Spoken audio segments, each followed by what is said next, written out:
Assalamualaikum teman-teman, kembali lagi bersama kami di Kisah Horor ya. Di kesempatan kali ini saya akan melanjutkan cerita pamali, kematian warga kampung, episode 5 ya. Sebelum cerita kita mulai, alangkah baiknya tekan tombol subscribe, like, dan komen.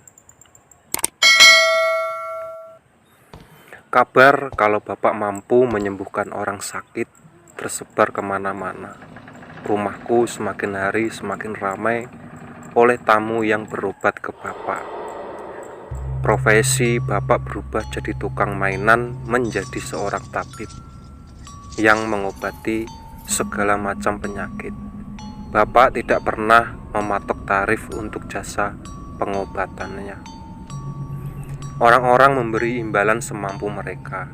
Ada juga yang membayar bukan dengan uang, melainkan dengan hasil bumi.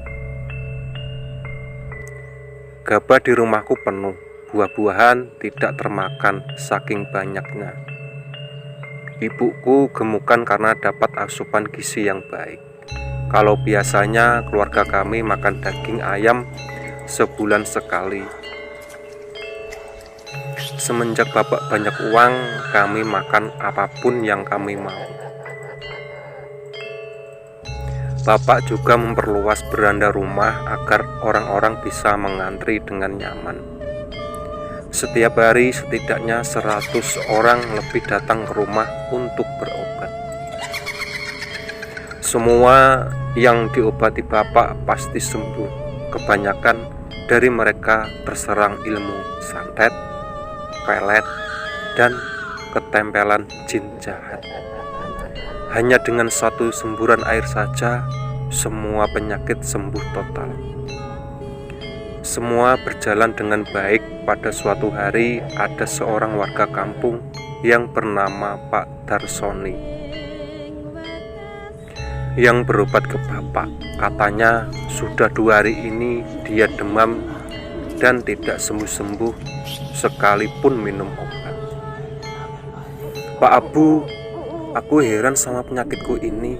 Jangan-jangan aku terkena santet. Pak Darsoni duduk di tepi ranjang pasien. Sehabis pulang sekolah, aku rajin membantu Bapak menjadi asisten, membantu mengambilkan air kalau habis dan memanggil pasien satu persatu. Ya, memang benar dugaanku. Kau terkena santet, tapi jangan khawatir. Setelah ini kau pasti sembuh. Seperti biasa, Bapak menyemburkan air ke wajah Pak Darsoni. Seketika rambutnya yang sudah berubah menjadi klimis terkena semburan air. Aneh, bukannya sembuh, besoknya dia malah tewas. Kampung mulai geger dengan kematian Pak Darsoni. Ibu Karsih, istri Pak Darsoni, mendatangi rumahku. Saat itu pasien sedang ramai. Dukun sialan, kau bunuh suamiku, hah? Dia menggebrak meja. Kulihat semua parang yang tajam di tangan kirinya. Ada apa ini? Bapak panik. Ia kaget tiba-tiba dituduh membunuh. Suamiku mati setelah berobat sama kau. Nada bicara terkesan berteriak. Matanya melotot. Tanpa basa-basi lagi, ia bacok punggung Bapak dengan parang itu. Sontak aku berteriak ketakutan. Darah membasahi punggung Bapak. Ia ambruk ke lantai sambil meringis kesakitan. Semua orang yang sedang berobat panik lalu berhamburan ke rumah. 3 orang lelaki yang tidak lain adalah pasien Bapak menahan tubuh Bu Karsih. Ia mengamuk sambil menyabetkan parang di tangannya sembarang arah. Beberapa lelaki terkena sayatan parang tersebut, hingga akhirnya mereka dapat menghentikan amukan Bu Karsih. Hari itu pasien bubar. Kulihat wajah mereka cemas dan mulai tidak percaya pada pengobatan Bapakku. Kulihat Bu Karsih terkapar pingsan. Ia digotong ke ruang tamu, sementara bapak dilarikan ke puskesmas. Ibuku nangis sejadi-jadinya melihat bapak yang bersimbah darah. Tragedi itu terjadi sangat cepat. Aku masih beruntung tidak menjadi sasaran bacokan Bu Karsih. Malamnya aku disuruh menjaga adikku di rumah, sementara ibu menemani bapak di ruang rawat inap. Secara tidak sengaja, kulihat seorang mengendap-endap di belakang rumahku. Di tangannya ada sebuah piringan kecil yang mengepulkan asap, mungkin saja asap kemenyan. Aku tidak dapat melihat dengan jelas wajah lelaki itu. "Hei, Mas, lagi ngapain di situ?" Ku beranikan diri menegurnya. Dia menoleh ke arahku dan pergi begitu saja. Kulihat sekilas wajah tua, dia memakai belangkon yang warnanya samar. Siapa lelaki itu dan apa yang dia lakukan di belakang rumahku? Perihal pembacokan bapak, keluarga kami tidak mau memperpanjang masalahnya. Mereka malah memaafkan Bu Karsih dan tidak melaporkannya ke polisi. Aku sangat bangga pada ibu, walau keluarga kami dituduh macam-macam sampai bapak dibacok, tapi ibu tetap berbaik hati pada keluarga Pak Darsoni. Bahkan ibu ikut ngelayat menyumbang paling banyak seperti sekarung beras, 1 peti telur, dan sekardus minyak goreng. Belum lagi amplop yang ibu berikan kulihat sangat tebal. Kenapa kita harus berbaik hati pada mereka sih, Bu? Mereka kan jahat sama keluarga kita, bisikku sambil menyaksikan profesi pemandian jenazah. Hus, jangan kayak gitu. Kita harus baik pada semua orang, terutama pada orang yang jahat sama kita. Sebab mereka itu jauh lebih membutuhkan kebaikan kita. Aku sedikit tercengang mendengar perkataan ibu yang terdengar sangat bijaksana. Bukan hanya melayat saja, ibu juga mengajakku untuk mengantar jenazah Pak Darsoni ke pemakaman, jaraknya jauh sekali. Dengan susah payah, akhirnya kami sampai di pemakaman. 2 orang bersiap di liang lahat, jenazah disodorkan dari atas lahat, kemudian diterima oleh 2 orang tadi. Saat sedang membenarkan posisi jenazah, tiba-tiba muncul kejadian aneh. "Astaga, kau dengar itu, Muhid?" Ia menoleh ke arah temannya yang sama-sama bertugas di dalam liang lahat. "Iya dengar, terjadi lagi, Pak." "Ada apa ini?" tanya Ustadz Husen.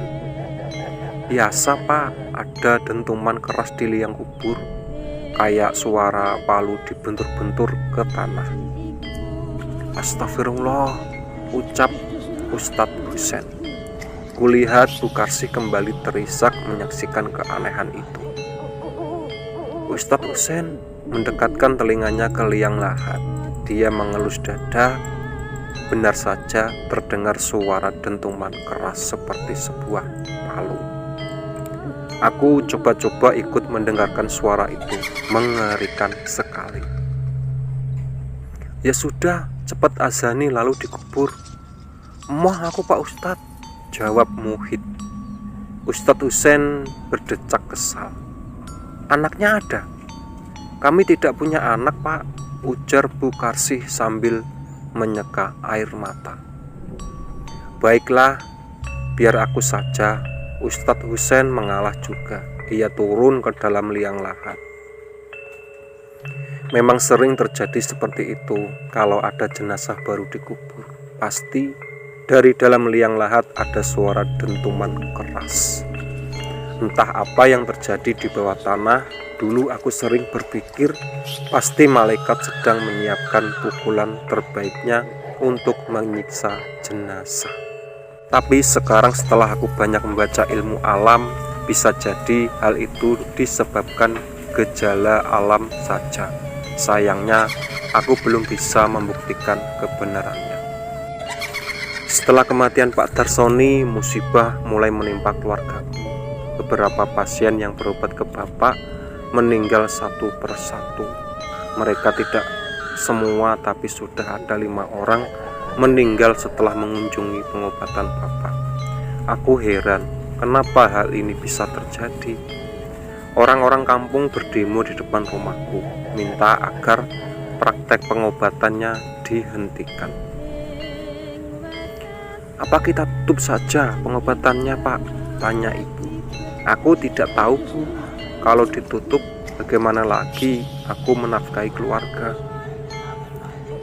Kita bisa balik lagi kayak dulu, Pak. Jualan mainan dan ibu jualan gorengan. Ibu menyentuh kedua tangan Bapak. Bapak memang sudah 2 hari ini tidak membuka praktek karena didemo habis-habisan oleh warga kampung.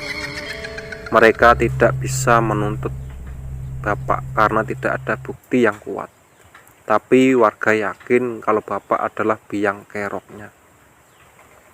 Mereka menyebut kalau ilmu Bapak dimiliki adalah ilmu setan yang minta tumbal pada pasiennya.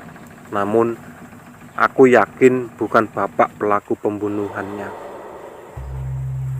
Untungnya aku mulai menemukan titik terang saat pasien yang masih percaya pada Bapak datang ke rumah untuk berobat. Bapak sudah menolaknya, tapi dia memaksa. Kulihat banyak bisul-bisul yang tumbuh di seluruh badannya. Bisul itu mengeluarkan nanah yang bau busuk. Bapak bilang kalau pasien ketempelan jin jahat. Lagi-lagi dengan sekali semburan Bapak, pasien itu sembuh. Bisul kecil di sekujur tubuhnya saat itu juga kempes. Ia berterima kasih pada Bapak dan memberikan sebuah amplop berisi uang. Kemudian pamit. Sesaat sebelum ia pergi, kulihat seorang lelaki tua mendekatinya. Berjalan mereka sambil mengobrol satu sama lain. Mereka semakin menjauh, tapi lelaki tua itu di samping pasien Bapakku terus mengajaknya berbicara. Apakah mereka saling kenal? Entahlah, hatiku tiba-tiba curiga.